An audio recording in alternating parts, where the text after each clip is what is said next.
All right. So here is the mountain leadership Bible study or talk that you can give. And so here's what you do. You can do it on a football field or a basketball court, or you can do it in a classroom. You can do it wherever. I've done it around the world, and every time that I've done it, it's just people go, "Oh my gosh, I understand now."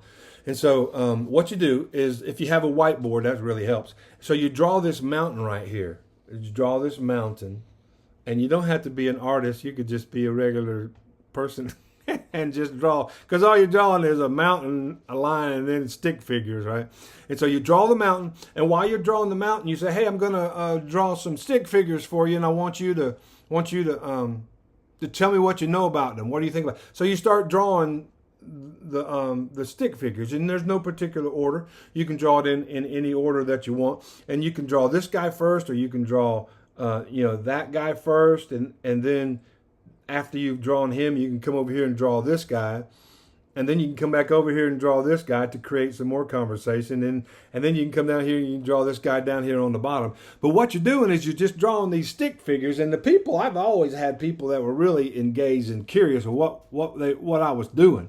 And I'm just asking questions, which guy what do you know about these guys? And all the questions are here, so you can ask the questions as you're going along. And you can say, "Hey, what do you know about this guy? What do you know about this guy? What do you know about? Well, I think this guy, he's having a real bad day. That's and this guy here, what do you know about this guy? Well, he's a goof off, man.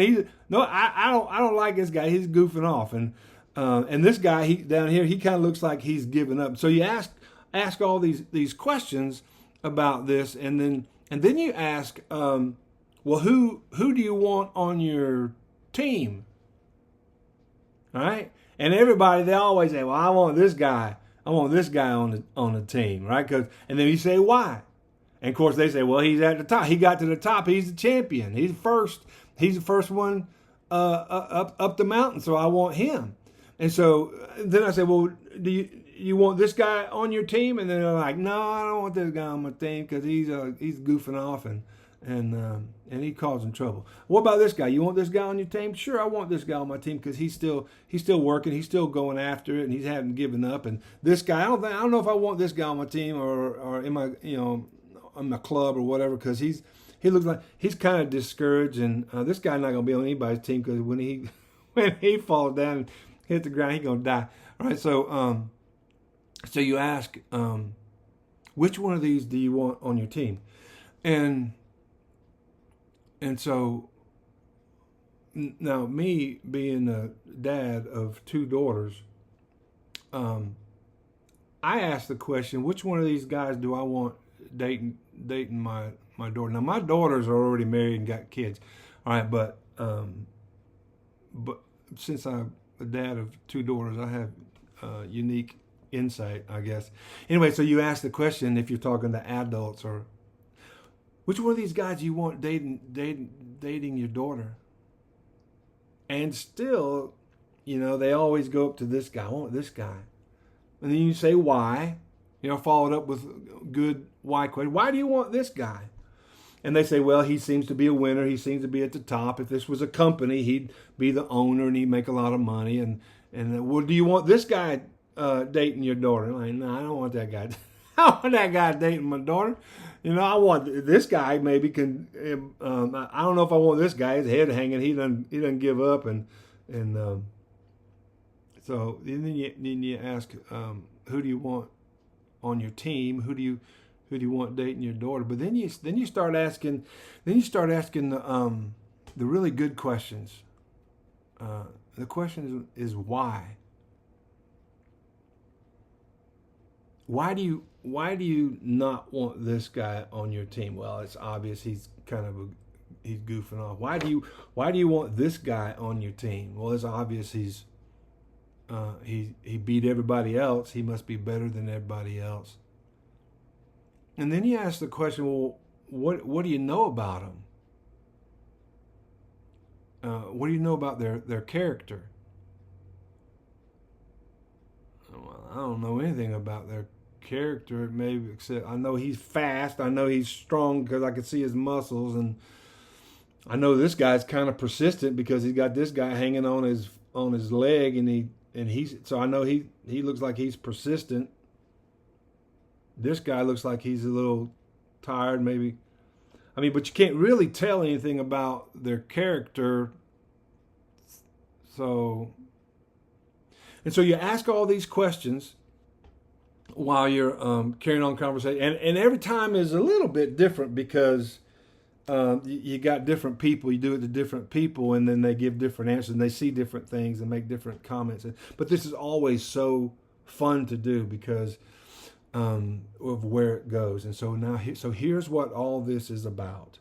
So you look at the people, your team, or the guys or ladies or whoever that you're leading this leadership talk with. And you say, okay, I'm gonna draw one more person on here, and I want you to tell me what you think. And so then you get your marker and you draw one more person. So I want you to look right here, because this is where you're going to draw the second person. So you say, I'm going to draw one more person on here. Let's just see how it changes things. And you turn around to the board and you draw another guy. That guy right there. And you just let it rest for a second. Let the shoe drop, kind of. And then you start asking questions again. The first question is, now who do you want on your team? Now who do you want dating your daughter?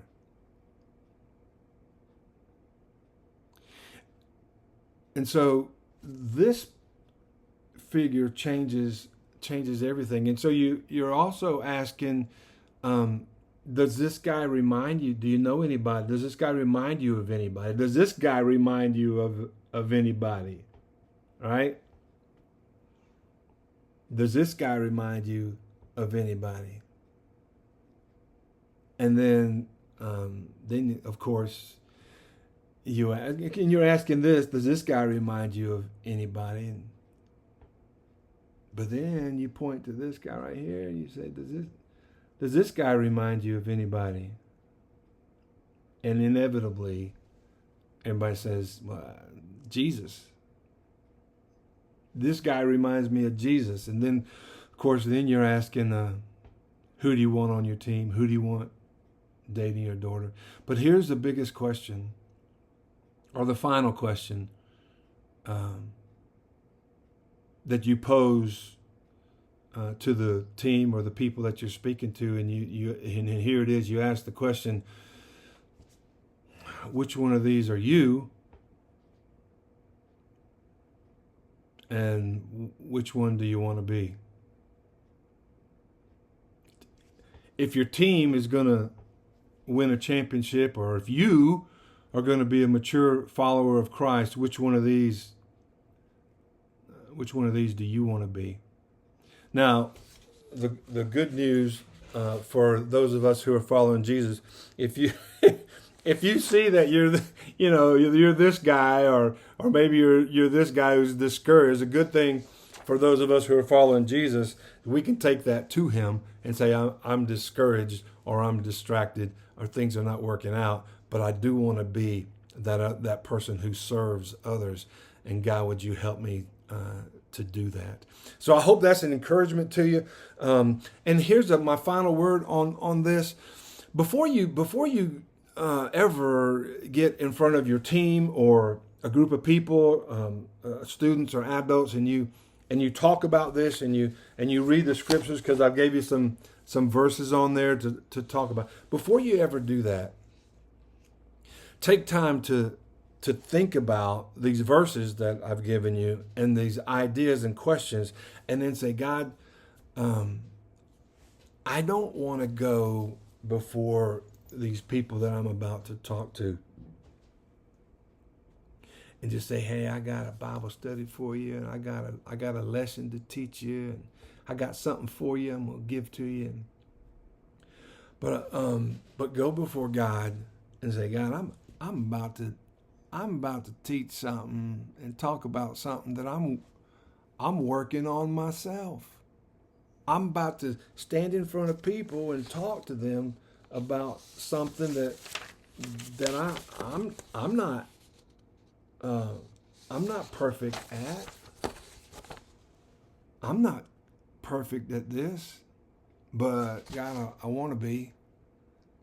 I want to be more like Jesus. I want to be more like your son. And so, God, I'm going to go out there and I'm going to share this, knowing that you're ahead of me, knowing that you give me power, knowing that you are in me, you're with me, you're ahead of me, you've given me power. Authority has been given to you and you've given it to me. And so in humble obedience, because I love you and I want people to know you, God. I want people to come to saving knowledge of you. I'm going to step out there and I'm going to give it a chance. I'm going to give it a shot. I'm going to share. God, would you help me? And you just go on out there in humble obedience and see what God does. I say that for a lot of reasons, but I'm going to say this too. Just a couple days ago, I had a guy texted me, instant messaged me. He said, hey, Coach Holloway, I don't know if you remember me. You gave, and this has happened 3 or 4 times. I don't know if you remember me, but when I was in middle school, and one of them was in high school, you gave me a FCA Bible.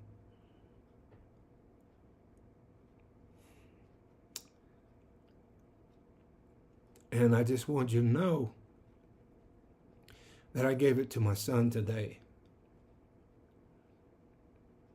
So I said that to encourage you and to say, you never know. You don't know what God will do with your next act of obedience. So you step out there and lead this in humble obedience. Ask God to help you. And you do it that way, and he'll get the glory, and he'll draw people to himself. And then you'll be a part of the Great Commission, man, bringing people to know Jesus and making disciples who make other disciples.